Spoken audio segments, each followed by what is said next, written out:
I'm treading a little bit onto the territory of my friend Andrew Gold. I was on his show at one point, and he is quite spectacular in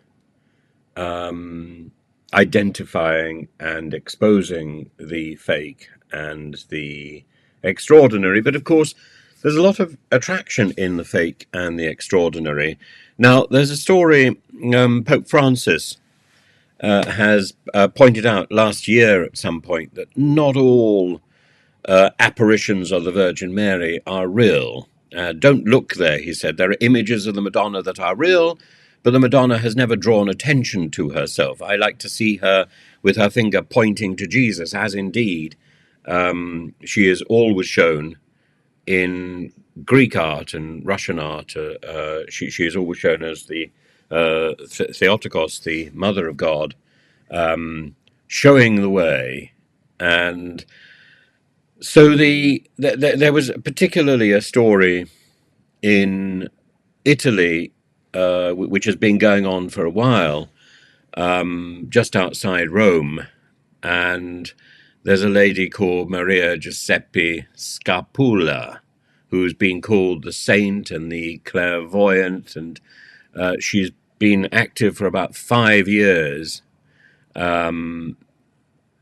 with a statue that she brought from Medjugorje in Bosnia. And she claimed that the Madonna, the statue, now kept in a glass case, has been weeping tears of blood and was communicating with her. And Marco Salvi, the local bishop, has been discouraging pilgrims from flocking to the site on the 3rd of every month.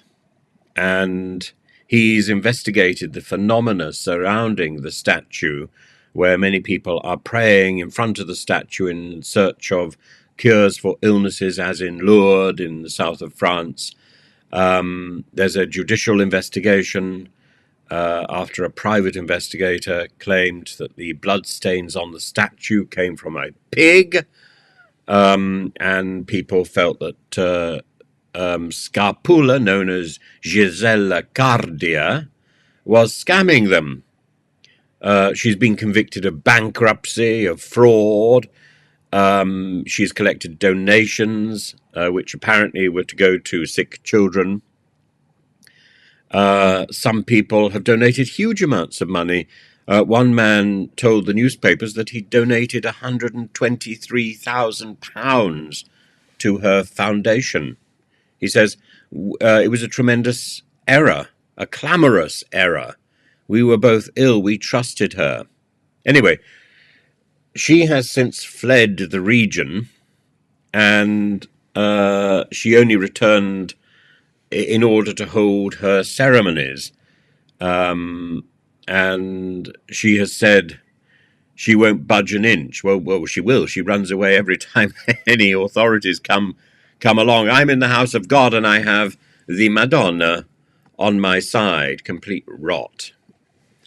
This is the stuff, really, for Andrew Gold to make a trip over to Italy and expose this as rubbish. Weeping statues, bleeding statues, floating statues. They exist not only in Catholicism, but also, you'll remember, maybe, the television reports and the television imagery of the lactating statues of Ganesh, which I think is the clearest demonstration of a worldwide miraculous event, or at least unexplained event. But the statue just outside Rome, I think, is nothing like that. It's this is a hoax, and the Vatican is due to produce new guidelines about supernatural phenomena today, or tomorrow, and they will be compiled by the Dicastery for the Doctrine of the Faith, which will lay out rules to assess the truthfulness of these claims. I mean, it takes years before the church generally, finally, accepts one of these miraculous claims. The apparitions in Lourdes were not accepted until the 1930s.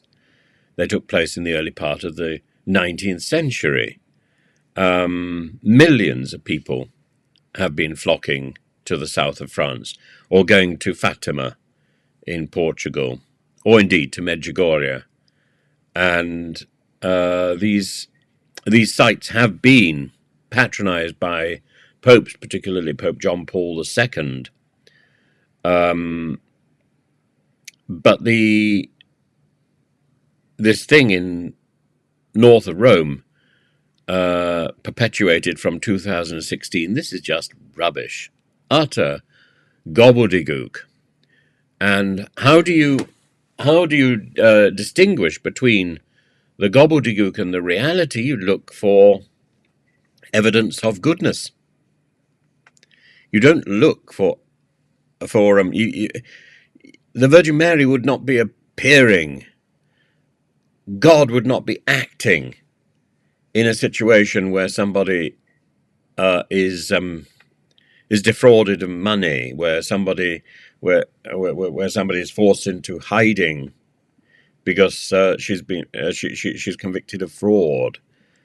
This is not the stuff of religious truth, and religious truth seems to be linked to people who are not very educated, who are fairly simple. People like Padre Pio, and even questions arise about his activities. But this woman north of Rome, fake.